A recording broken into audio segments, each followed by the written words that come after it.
It's Eddie Trunk here at MSG with a last-minute guest who has decided to drop by, and of course, I'm very thankful that he has. A guy that needs no introduction to any rock fan watching, one of the great guitar players on the planet, Slash. What's happening, bud? What's happening, Eddie? Good to see you, man.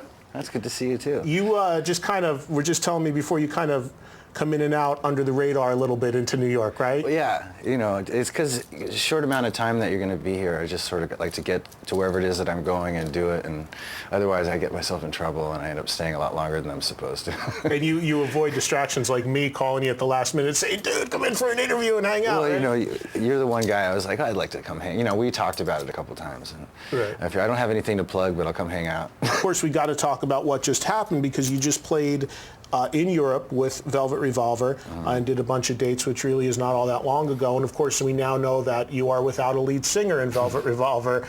Scott Weiland no longer a part of it. And I know that there's been some back and forth as to what really went down. But from your perspective, you know, what's your take on the whole thing? What can you share with the audience, and where do you want to go from here with that band? Well, where I want to go from here with the band is just to find a really, you know, as always, a really great personality, great singer, great person, you know what I'm saying, some of the mix of all that, and continue it on. And so that's what we're in the process of doing right now. As far as what happened, you know, this, the whole Velvet Revolver thing with Scott, everybody was like, you know, you sure you wanted to do that? And sort of questioning our sensibility on that one. And Scott, especially considering what you had come from. Well, yeah, exactly. Right. And I was like, but at the time, you know, it was like, he is just such a great singer and he's a great performer and all that stuff. So I figured, you know, we'll just wing it and we'll see what happens. And we worked through it. But when we got to finishing this last record and started touring on it, we just sort of lost him progressively. You know, it got worse and worse.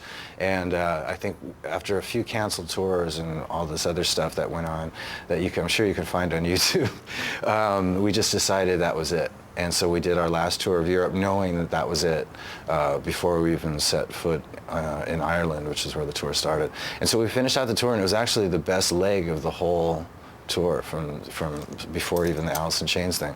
But then when we hit Amsterdam, which is the last date, we just said, you know, put out a press release. And he had the SCP thing happening, and I think he was sort of grass is greener on the other side attitude, like he was screwing up with us, so he thinks he's going to go over there and everything's going to be fine over there. But I don't know. He's got a lot of work to do. You know? Well, I mean, you definitely, though, are going to continue Velvet Revolver. The plan is to find a new singer, and the band is still unified beyond Scott. There was there was something that was said, I think it was in Glasgow, where he got on stage, which I think was the result of the fact that he had been not mistreated, but we just didn't pay any attention to him on that last tour. And I think he just sort of came to a head with him, and he said the band was breaking up, and which wasn't really the deal, but you know what I'm saying? We had planned on getting somebody else and all that kind of stuff. So I figure you set the bar at a certain point now playing with Scott, and we're just going to find somebody that can carry that through, you know, to the next level. You know what's interesting about it is I saw you guys, Velvet Revolver, play in Vegas not too long ago. And what's amazing is that the band live, whatever cracks were going on behind the scenes, whatever tension there was, it didn't show at all in the performance on stage. You guys always knocked it out on stage. For the most part, anything that was happening, there wasn't a lot of tension going on with that, with Scott or with the band for the most part. It was the stuff that didn't get done because of whatever was going on. So in other words, when you see us on stage, that was like the place where we really shone the most.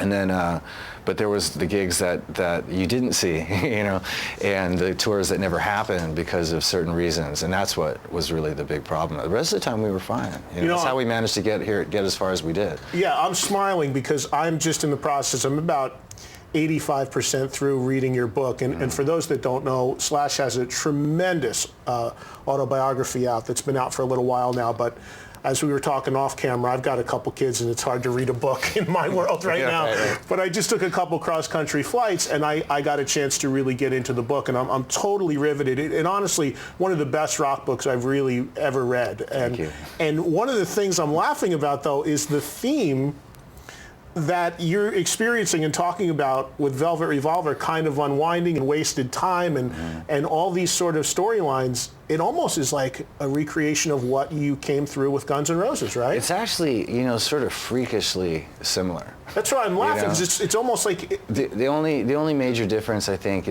was in dealing with the issues with Scott. They were, it wasn't Axl. You know what I'm saying? With Axl, it was tolerable. With Scott, it was like, I'm not going through this again for you. You know what I mean?